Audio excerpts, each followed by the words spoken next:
bonsoir. Bienvenue à Parole à l'élu, édition du 25 février. Ce soir, je reçois le conseiller du secteur de Masson-Angers, M. Marc Carrière. M. Carrière, bonsoir. Bonsoir. Je dois commencer par le feu à la ferme rouge. Quelle perte pour les gens du secteur. Ça a été complètement détruit. Je me demandais, est-ce que la Ville va pouvoir aider les propriétaires? La Ville, concrètement, je ne sais pas à quel niveau qu'on pourrait aider, mais c'est sûr que pour le secteur, c'est une perte énorme au niveau de la culture. J'attends toujours un contact avec les nouveaux propriétaires. J'ai eu une discussion avec l'ancien propriétaire, le créateur, en fait, de la ferme rouge, au niveau, c'est ça, le créateur de la ferme rouge. C'est sûr que pour le secteur, c'est une perte énorme au point de vue économique, mais également au niveau culturel. On sait que l'an passé aussi, l'AMI, c'est ses activités. Donc, au niveau de la culture, là, c'est une autre perte importante. C'est sûr qu'il reste quand même l'AMI Pop, mais encore là, c'est sûr que pour la culture, pour le secteur, c'est désolant. C'est 35 ans qui s'est envolé en fumée, 35 ans d'emploi, d'histoire, de la culture en même temps. Plusieurs artistes ont passé par là.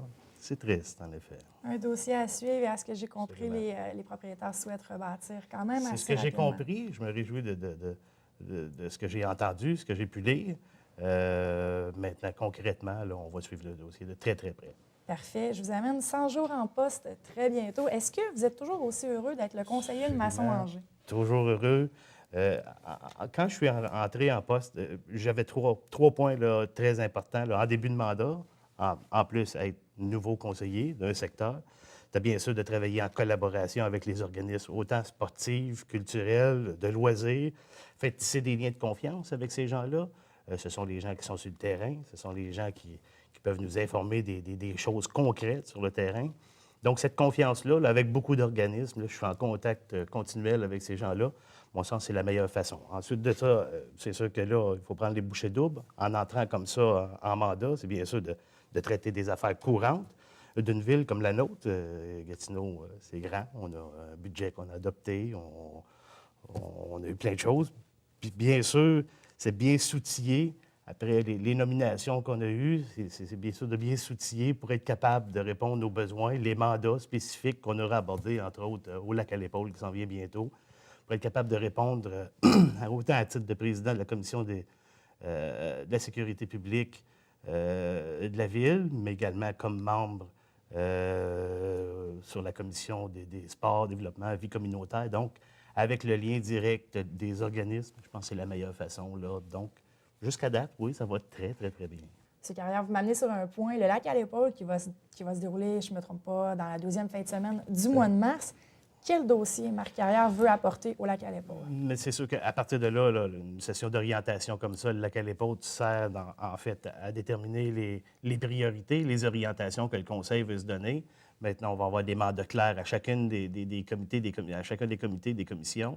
Il y a l'aspect, entre autres, d'une de mes commissions qui est la commission de la sécurité publique et de la circulation. On sera déterminé de savoir si le côté circulation va toujours rester à cette commission-là ou elle va prendre le chemin peut-être d'une nouvelle commission là, sur le transport collectif.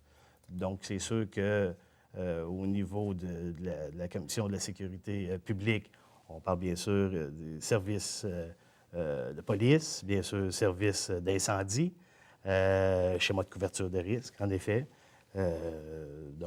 C'est votre petit bébé que vous voulez amener et proposer aux autres membres du Conseil. Justement, tantôt, je vous parlais d'outillage pour être capable de mieux répondre, en fait, dans notre rôle de président comme moi, là, au niveau de la sécurité publique. J'ai participé la semaine dernière au colloque sur la sécurité civile et incendie à Québec. Très enrichissant. C'est sûr que ce côté-là, là, cette année, dans les dernières années, il y a eu quelques catastrophes tristes, désolantes. Je pense entre autres à lac Mégantic. Donc, il faut en tirer des leçons de ça. Maintenant, est-ce qu'il y a des choses qui peuvent être applicables chez nous? Donc, ce sont des sujets là, qui seront abordés là, à la Commission de la sécurité publique. Parfait. Je vous amène sur le développement commercial. Le vieux maçon peine à se développer. Dans le fond, se vide littéralement de ses commerçants, si je peux dire.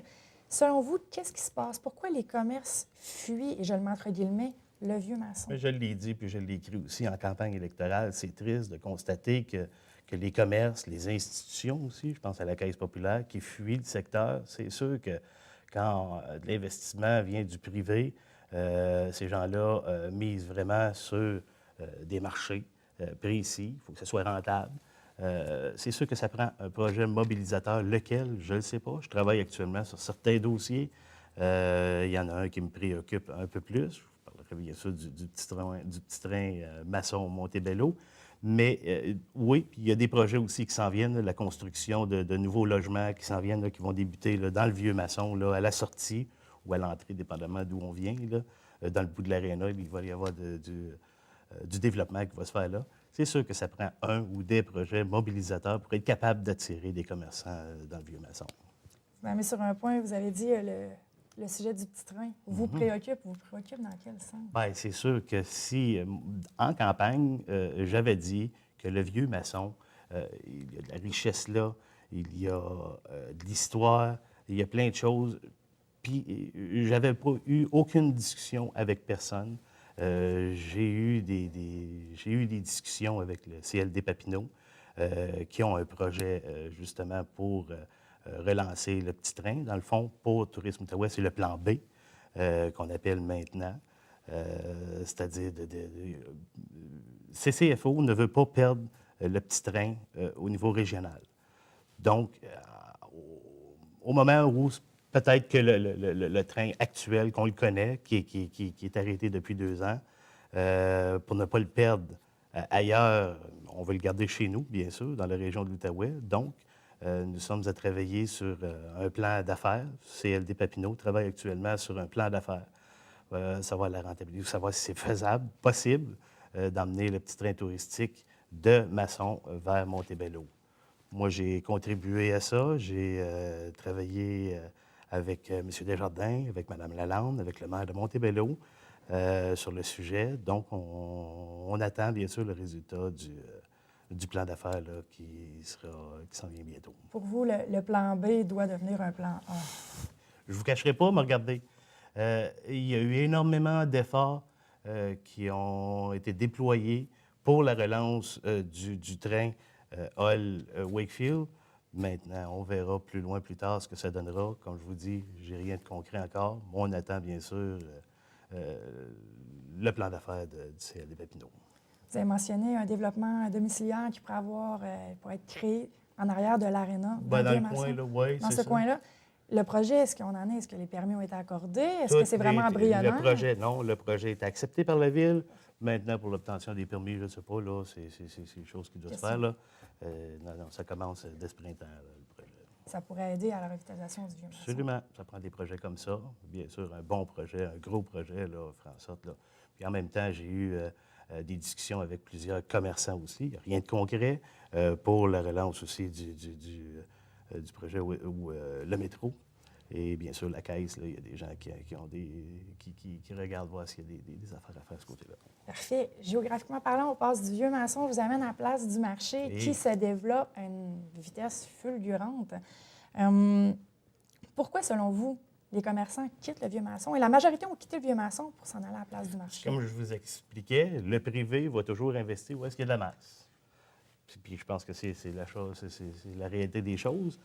Puis oui, en effet, ils se déplacent vers l'Encan, où est-ce qu'il y a eu des projets importants. Il y a eu des étapes importantes aussi qui ont été franchies récemment au Conseil, entre autres pour la construction du futur restaurant Saint-Hubert, qu'on va voir le jour bientôt.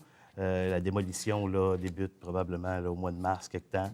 Puis à partir de là, il va y avoir la construction là, qui va suivre, là, la démolition des 2 premières maisons, là, le 95-97 rue Georges, là, à côté du stationnement incitatif qu'on connaît actuellement là, près de l'Encan. Mais là, la construction va commencer là, bientôt. Donc, on va pouvoir manger du poulet, là, je dirais, peut-être au courant de l'été. Très prochainement. Oui.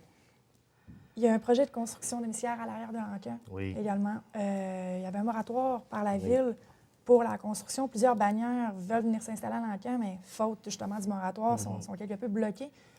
Où est-ce que ça en est, ça? Le moratoire n'est toujours pas levé. On travaille fort au niveau de la ville pour être capable de faire les investissements nécessaires justement pour augmenter la capacité du réseau d'égouts.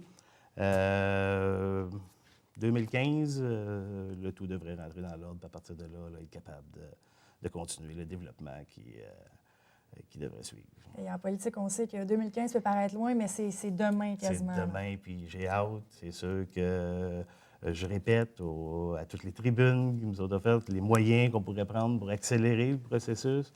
Bien sûr que moi, c'est ça. Là, 2015, c'est ma cible, puis j'y tiens, puis on continue. Vous avez dit tantôt que le privé, dans le fond, attire les commerçants. Le privé va où il y a la masse. On ne peut pas en vouloir aux commerçants, dans le fond, de déserter le vieux maçon. Absolument pas. C'est ce que je vous dis. Ça prend des projets mobilisateurs. Moi, Tel que le projet, comme le train, moi, je pense que le récréo touristique, je vous ai dit tantôt, il y a de l'histoire, il y a de la richesse, il y a tout qui pourrait être capable de faire un bon développement, un bon projet mobilisateur là, autour du vieux maçon. Là. Il y a la vieille gare aussi qui pourrait peut-être devenir autre chose que ce qu'elle est là. Vous avez la tête qui fourmille d'idées pour le vieux maçon. Oui, puis même pour le vieux maçon, même pour le petit train, là, je vais vous le dire aujourd'hui, là, je verrais très bien, moi, la gare actuelle refaite. Mais le départ du petit train, pour moi, ne devrait pas se faire où est-ce que la gare est située actuellement. Moi, je pense que le départ devrait se faire à l'ouest de la rivière du Lièvre, près de la rue Georges. La ville appartient à des terrains là. Puis il y a plein de raisons pour ça. Si on connaît le petit train actuel, là, c'est dans le fond partager l'histoire avec les gens qui embarquent à bord du train. Mais juste, si on partait de l'endroit où je vous parle, à l'ouest de la rivière du Lièvre, on pourrait passer 2 aires très, très, très importantes qui ont contribué, dans le fond, au développement économique de notre région. Bien sûr, on peut voir tout de suite en partant là, sur le pont de la rivière du Lièvre, l'usine de pâte et papier.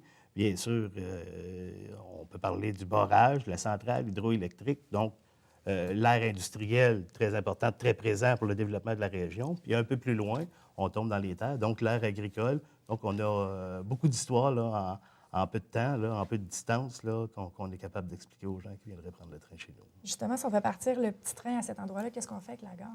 La gare, moi, je pense, j'ai des projets, j'ai des idées plutôt. Moi, je pense qu'il faut la refaire, mais pas la reconstruire, pas qu'elle soit une gare, peut-être un marché public pour justement, favoriser ou mettre en valeur les produits maraîchers locaux à cet endroit. Ça peut être ça. Toutes ces belles idées-là, est-ce qu'ils se retrouvent dans le plan financier pour faire passer le plan B au plan A? On verra le plan financier, le plan d'affaires qui sera déposé par CLD Papineau. C'est sûr que c'est des choses, là, on est vraiment à la base. Là. Pour ce qui est du plan d'affaires, c'est vraiment à la base. Je n'ai pas eu de copie encore, j'attends toujours les études.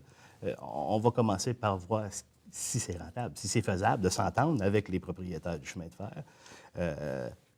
C'est tout ce qui est à faire. Là.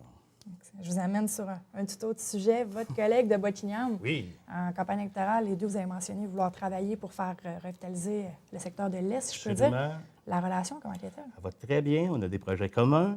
On va attendre avant de dire les projets comme tels, de s'asseoir ensemble là, pour les dévoiler ensemble. On a des projets communs. Puis oui, on s'entend très, très, très, très bien. Justement, la semaine dernière, on est allé ensemble remettre un chèque pour secondaire en spectacle. Donc, on a divisé la facture en deux. Ensemble, on a décidé d'investir dans ce projet-là de secondaire en spectacle pour aider financièrement, justement, l'événement. Mais c'est sûr qu'on a quelques projets comme ça. On est toujours en étroite collaboration. On travaille bien ensemble, M. Lajeunesse et moi. Et c'est comme ça qu'on va être capable de faire grandir l'Est de la ville. C'est quand même encore important. Absolument. Il faut. On n'a pas le choix. Là. Si on veut tirer notre part du gâteau, dans le fond, là, il faut travailler ensemble. En effet. Surtout le faire dans le respect. Puis jusqu'à maintenant, je dois vous dire que ça se fait dans le respect. Parfait. Vous êtes membre du conseil d'administration de la STO. Oui. Et on a eu des problèmes ici dans l'Est avec le oui. Rapibus. Des express ont été ajoutés. Oui. Votre lecture de la situation? C'est sûr qu'il reste encore énormément de travail à faire. Mais ce que j'entends, c'est ce que j'ai constaté, surtout en après-midi, là, à la sortie à la Gap, là, il y a eu beaucoup d'améliorations. C'est sûr que là, pour mon secteur, là, c'est 2 ajouts seulement qui ont été faits, les express directs avant 6h30 le matin. On travaille actuellement, là, puis je fais partie du comité technique du service à la clientèle de la STO. C'est un travail que j'ai eu, là, il y a des sous-comités qui existent à la STO. Donc, je travaille actuellement, là, puis oui, j'ai des pistes de solutions, même que je vous dirais, j'ai des choses que j'ai pu capter. Donc, c'est sûr qu'il reste énormément de travail à faire encore, mais il faut juste être présent puis être actif. Comme ce sous-comité-là est très intéressant, justement, pour l'offre de services offert à la clientèle, aux usagers de la STO. Donc, ma place est là pour être capable d'améliorer les choses. Comme M. le maire a dit, il faut laisser le temps au temps. Ah, exactement. Oui, en effet, c'est pas faux. Un nouveau proverbe qu'on vient, on va donner la citation à M. Penneau-Jobin. Rapidement, alors, je vous dirais 30 secondes, le comité de déneigement, le porte-parole, M. Lessard, a fait une sortie assez virulente sur les services. La lecture de Marc Carrière, quelle était? Pour moi, puis oui, on entend qu'on a le même budget depuis plusieurs années au niveau du déneigement.